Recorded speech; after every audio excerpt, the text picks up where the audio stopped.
Changeons notre regard face aux déficients auditifs. C'est le thème des journées portes ouvertes organisées du 29 au 30 mai 2024 à l'École nationale pour enfants déficients auditifs située entre le rond-point de Nzengayong et le lycée Jean-Hilaire Obameyege. Cette journée qui a plongé le public dans l'univers de l'ENEDA a été l'occasion pour la directrice de cette école de présenter la situation de la structure, réalisation et besoins. Au cœur de notre établissement, nous œuvrons chaque jour pour créer un environnement dans lequel, malgré leurs déficits, les élèves peuvent s'épanouir et atteindre leur plein potentiel. L'éducation des enfants déficients est un défi complexe. Mais nous croyons fermement que chaque individu mérite une éducation de qualité adaptée à ses besoins spécifiques.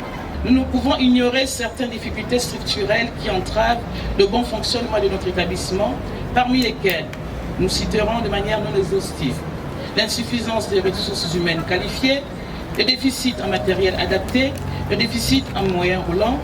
En outre, l'accès à l'eau potable demeure un enjeu crucial dans nos conditions.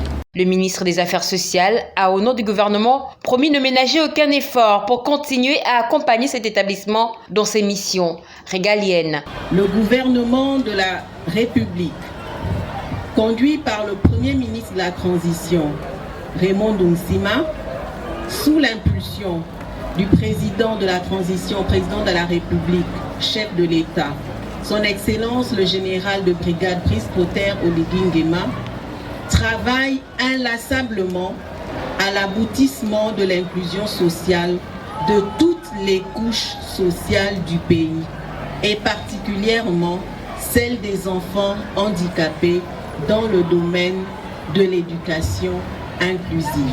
Le ministre a également saisi la balle au bond pour demander aux parents ayant des enfants atteints de handicap de se rapprocher du ministère pour des orientations et d'éventuels suivis. Sensibiliser les populations qui ne savent certainement pas que nous avons ce type d'établissement pour la prise en charge des enfants déficients auditifs et d'autres établissements pour d'autres types de pathologies, à l'exemple du centre d'Ossi à Konga pour les enfants trisomiques et autistes.